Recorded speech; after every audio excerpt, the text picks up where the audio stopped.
Komunitas Bisa Ekspor itu udah ada yang ekspor kopi ke Malaysia. Bayarnya baru sampel 100 kilo, nilainya 13 juta. Jadi kalau satu kontainer nilainya 2 miliar lebih. Dan kontraknya akan turun minggu depan. Amin. Nah, ini testimoni dari bayarnya tentang kopi Indonesia yang dikirim ke Malaysia. Check it out. Assalamualaikum warahmatullahi wabarakatuh dan selamat pagi semua. Hari ini saya nak kongsikan dengan anda semua biji kopi Arabica terbaik yang saya baru sahaja order daripada Aceh, Indonesia. So di depan saya ni ada 3 jenis biji kopi Aceh Gayo, full wash, semi wash dan honey. Saya beli ni daripada saudara Azmia Al-Qadri, nama dia. Saudara Azmia Al-Qadri.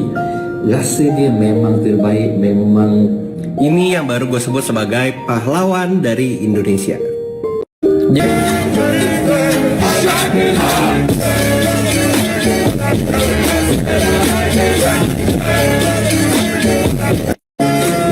Berpikir kalian harus ngebantu orang ketika kalian mampu, itu salah banget guys, salah banget. Gue kan respect banget sama orang-orang yang mereka bisa bantu orang lain tapi mereka sendiri aja kurang. Memberi atau menolong orang waktu kita kurang itu rasanya sesuatu banget. Gue pernah punya cerita, jadi tabungan gue itu ada 2,5 juta. Terus gue punya teman gue cerita intinya dia butuh uang 500 ribu untuk bayar kosannya. Sebenarnya gue udah tahu nih gerak-geriknya kayaknya dia butuh uang. Dan gue udah siapin intinya 500 ribu. Tapi entah kenapa di hati gue bilang kayaknya lu harus kasih 2 juta. Gue mikir kayak ngapain 2 juta, gue aja duit 2,5 juta. Udah goblok banget, menurut orang ya goblok banget. Lu lagi susah, lu bantu orang hampir semuanya. Tapi buat gue ya gue gak apa-apa, gue nurut aja sama kata hati. You know what? Yang terjadi adalah ketika gue lagi mau bayar karyawan susah dan lain sebagainya, 2 minggu kemudian gue dapat project gede banget yang nilai keuntungan bersihnya gue bisa dapat 1,2 miliar. Tuhan gak tidur. Gue seneng banget. Ternyata teman-teman komunitas Bisa Ekspor tuh luar biasa suportif. Kita saling support satu sama lain intinya. Nah, di komunitas Bisa Ekspor kita belajar banyak hal soal komoditas apapun itu ya. Contohnya hari ini kita ada webinar soal komoditas porang yang jadi primadona ekspor. Sama ahlinya langsung namanya Pak Paidi Porang. Dan juga biayanya free, lihat tuh di kiri bawah, free. Terus kita juga ada kopdar untuk teman-teman komunitas yang ada di Medan. Tuh ada jadwalnya dan ini juga free. Komunitas Bisa Ekspor juga bakal ngadain kopdar di setiap kota di Indonesia. Semoga ini bisa jadi aktivitas rutin. Tapi yang paling penting kita jaga kuotanya supaya tetap mengikuti protokol kesehatan. Intinya gue pengen teman-teman di komunitas saling support lah intinya satu sama lain. Yang pengen gabung intinya kalian bisa daftarin diri kalian lewat aplikasi Bisa Ekspor yang tersedia di Play Store dan di iOS. Gitu. Buat kalian semua, good newsnya apa? Good newsnya adalah mau tahu ya.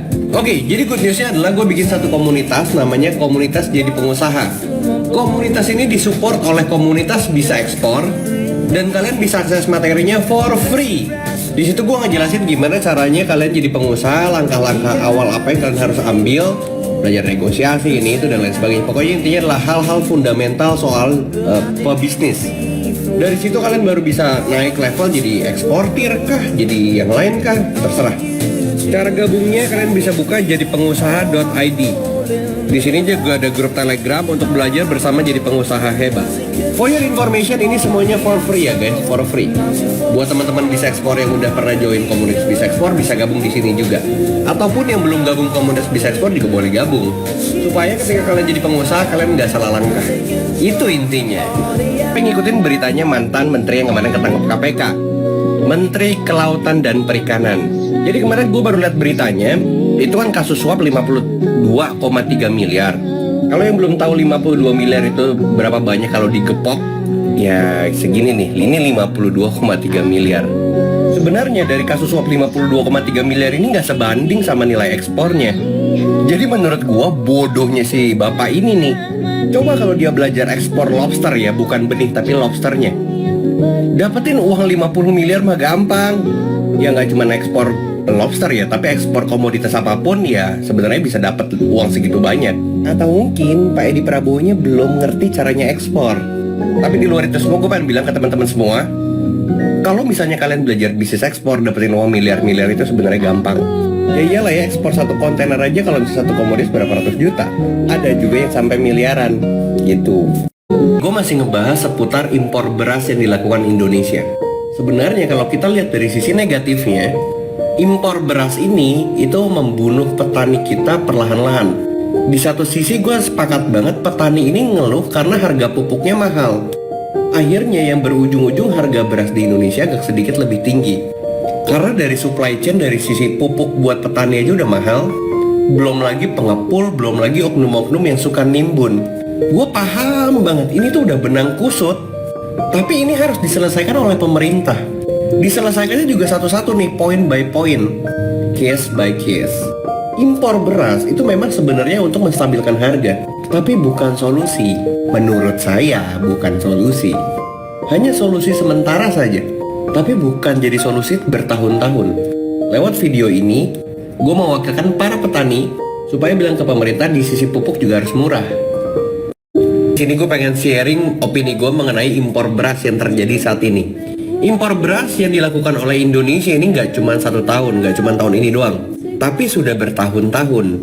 Nih, menurut Badan Pusat Statistik dari tahun 2000 sampai tahun 2018 kita impor udah juta-juta ton. Terlepas dari bicara soal menstabilkan harga karena banyak oknum yang menimbun, kalau untuk menstabilkan harga gara-gara banyak oknum yang menimbun ya harusnya dari sisi Bulog BUMN bisa handle itu.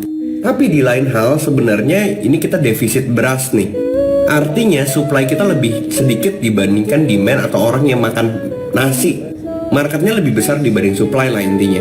Tapi gue masih sedikit heran aja ya. Gue jelasin menurut Badan Pusat Statistik luas lahan padi 2018-2019. Nih 11 juta hektar yang 2018 masa 2019 turun. Masih banyak hal yang pengen gue jelasin cuma nggak cukup. Menurut gue permasalahan ini harus diselesaikan. Oke Joni, dan juga buat teman-teman yang ada di Bali, sebenarnya memang Bali itu potensi hasil buminya banyak banget. Apalagi yang posisinya di Bali Utara. For your information, komunitas bisa ekspor di Bali tuh jumlahnya udah banyak banget membernya. Dan mereka udah hebat-hebat. Mereka udah ekspor juga dan mereka udah bisa ngajarin ke teman-teman yang ada di Bali. Dan kemarin gue juga dapet informasi, teman-teman di Bali tuh sering banget kopdar, ngumpul bareng dan mereka sharing satu sama lain. Dan ini tidak hanya terjadi di Bali, tapi di setiap kota. Dan gue salut banget sama teman-teman komunitas yang saling support satu sama lain. Jadi kalau yang pengen nanya kayak gimana sih cara ketemu sama teman-teman komunitas, nah kita ada satu aplikasi, yaitu namanya aplikasi Bisa Ekspor. Bisa di-download di iPhone dan juga di Android. Di situ akan banyak event, olahraga bareng, ngumpul bareng. Pokoknya kita berkembang bersama-sama.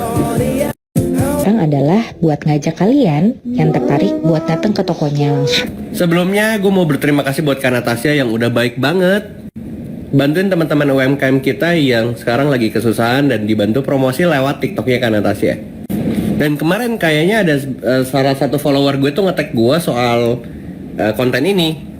Karena industrinya rotan dan gue juga sebagai eksportir rotan, gue jadi tertarik nanti gue pengen datang ke tempatnya, ke tempat bapaknya, dan gue pengen sharing-sharing siapa tahu rotannya bisa diekspor.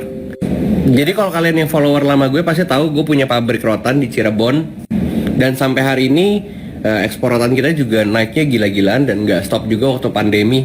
Nah ini nih rotan-rotannya, mungkin ini kursi-kursi kalau tadi bapak itu kan yang kecil-kecil ya. Terima kasih sekali lagi karena Tasya yang udah bisa ekspor berangkat ke Banyuwangi. Jadi kita ke Banyuwangi itu pengen ngeliat kebun kopi. Nah kerennya saat ini komunitas Bisa Ekspor itu telah bekerja sama dengan Kementerian Desa Tertinggal dan juga banyak dari pemerintah daerah yang sudah support komunitas ini. Jadi Bisa Ekspor itu ada satu program namanya Bisa Ekspor Masuk Desa. Nah saat ini komunitas Bisa Ekspor sedang mengembangkan kopi di Banyuwangi untuk kita bisa ekspor ke beberapa negara di Asia, Eropa, dan Amerika. Nah kalian yang pengen belajar ekspor tertarik nggak sih kalau kita bisa langsung terjun ke lapangan? Mas Imam, jadi sekarang pertanyaannya kenapa anak muda itu harus belajar bertani? Kenapa emang petani muda itu hebat? Petani muda tuh hebat. Nah berarti Mas sekarang kalau punya kopi, kopinya bisa diorder kemana? Bisa di lewat Banyuwangi, bisa. Websitenya juga ada, omahkopi.id. omahkopi.id.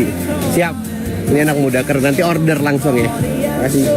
Ini waktu buat yang heran kenapa kiriman dari Cina ke Indonesia itu bisa murah banget bahkan gratis. Sebenarnya kiriman dari Cina ke Indonesia itu tetap ada biayanya dan biayanya itu sebenarnya lumayan mahal juga. Tapi kok bisa gratis sih?